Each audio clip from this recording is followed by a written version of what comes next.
Deputada Bia Kiss. Não, presidente, colegas, povo brasileiro, cidadãos do Distrito Federal. Registro aqui a minha posição contrária a esse decreto de intervenção federal no Distrito Federal. Quero dizer que, juridicamente falando, a intervenção, que é uma medida extrema e excepcional, ela só se justifica se a falha, aquela conduta, aquela omissão que levaram à necessidade de uma medida se protrair no tempo e no espaço. Não é o caso. Ontem, de fato, houve invasão de prédios dos 3 poderes. A polícia tentou conter, houve falhas, mas é preciso dizer que isso já foi contido. E foi contido de uma forma que muito nos preocupa. Porque o que nós estamos vendo agora?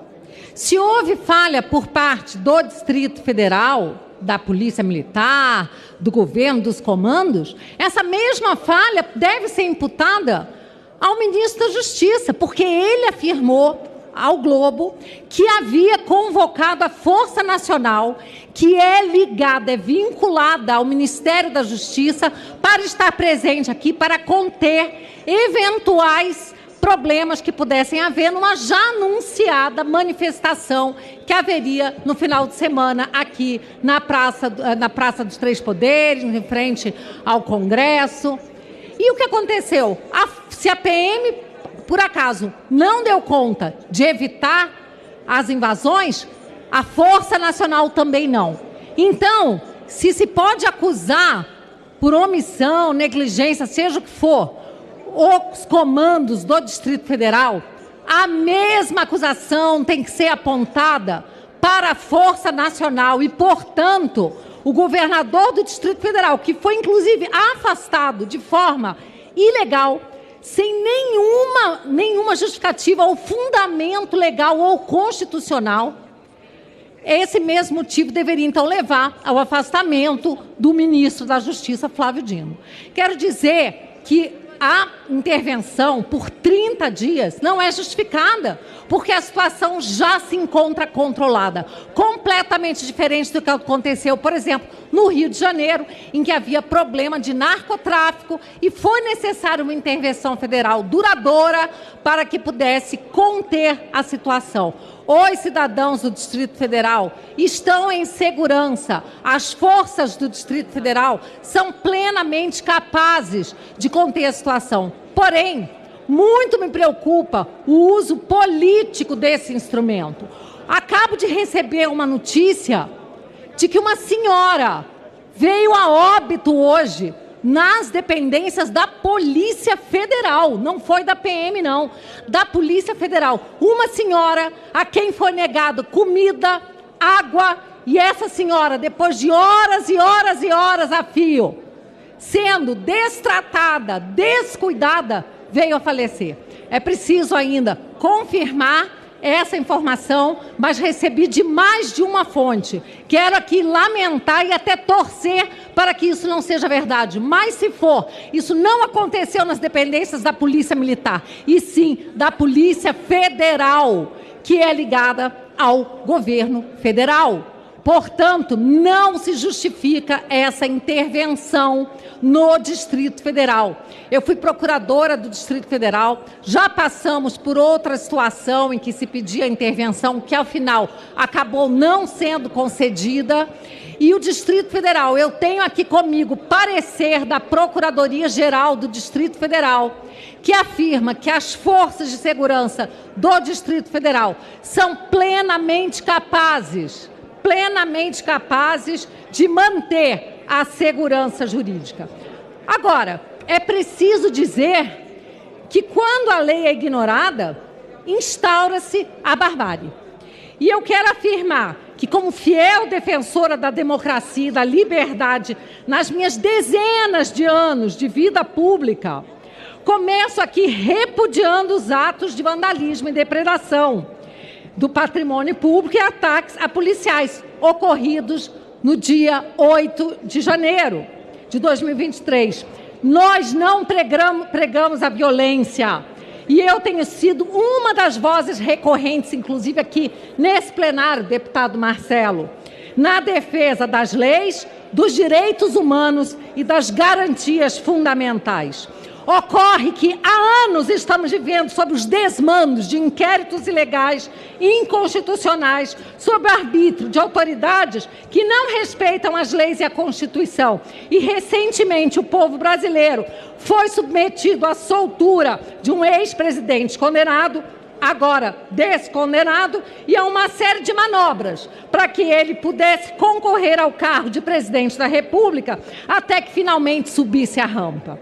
A falta de autoridade moral do referido mandatário gerou, sim, um sentimento de inconformismo em pelo menos metade da população brasileira, o que foi agravado pelo discurso revanchista, que leva a crer que o atual governo não deseja a pacificação, ao contrário, prefere governar apenas para a parcela alinhada da população e utilizar a máquina para perseguir adversários políticos, tudo sob o aplauso da mídia conivente. Ao mesmo tempo, a escalada de violência contra críticos da volta de Lula ao cenário político e dos inquéritos sigilosos e legais do STF, a censura a jornalistas, políticos, pessoas do povo em geral, prisão sem data para acabar.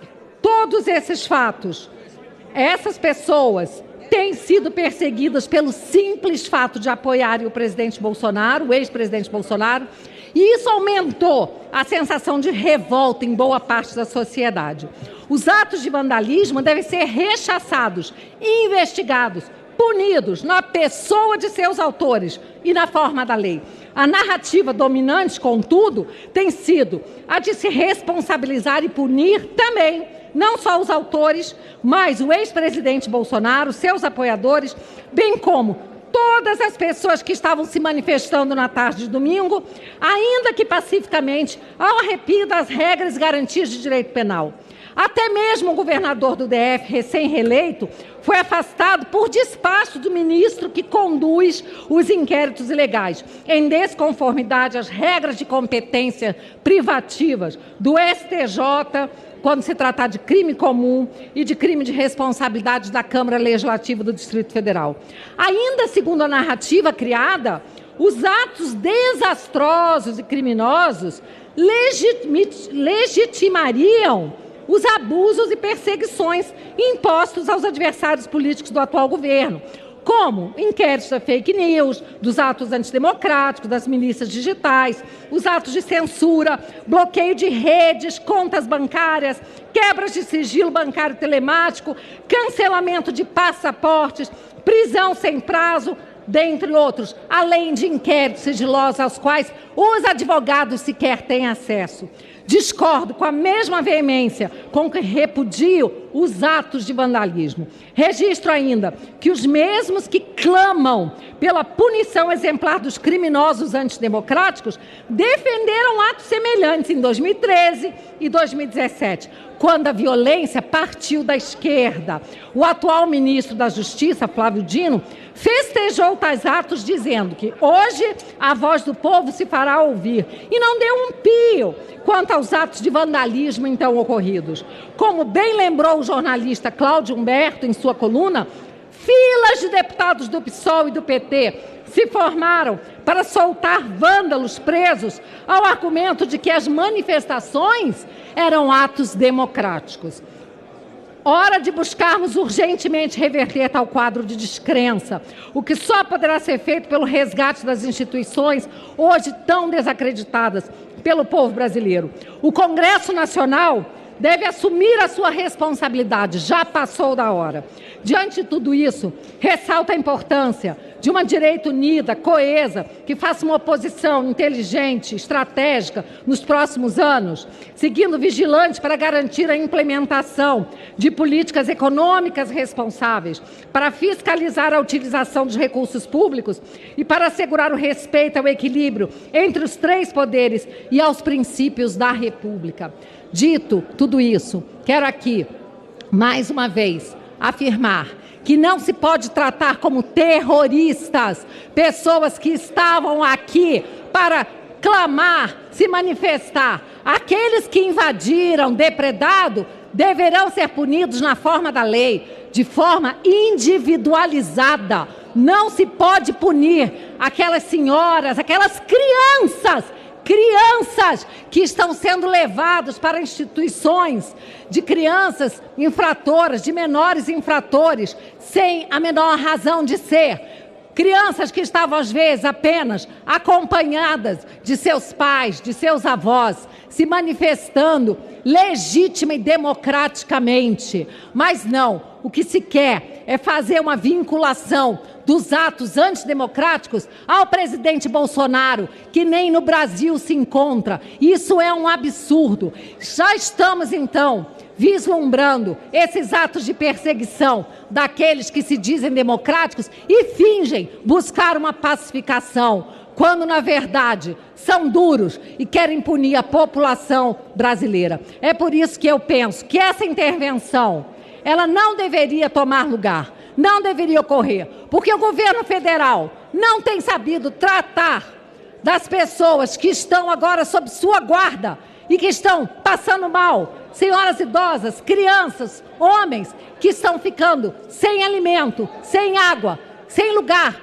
sequer para se sentarem. Tudo isso acontecendo na capital da República. Não é tirando a autonomia do Distrito Federal e impondo-lhe uma intervenção federal por essas mesmas forças que não sabem cuidar daqueles patriotas, aquelas pessoas que estavam aqui presentes para se manifestar, a grande maioria delas sem nem ter noção do que ocorreria. Há de se dizer, inclusive, que os vídeos mostram infiltrados participando dos atos de vandalismo.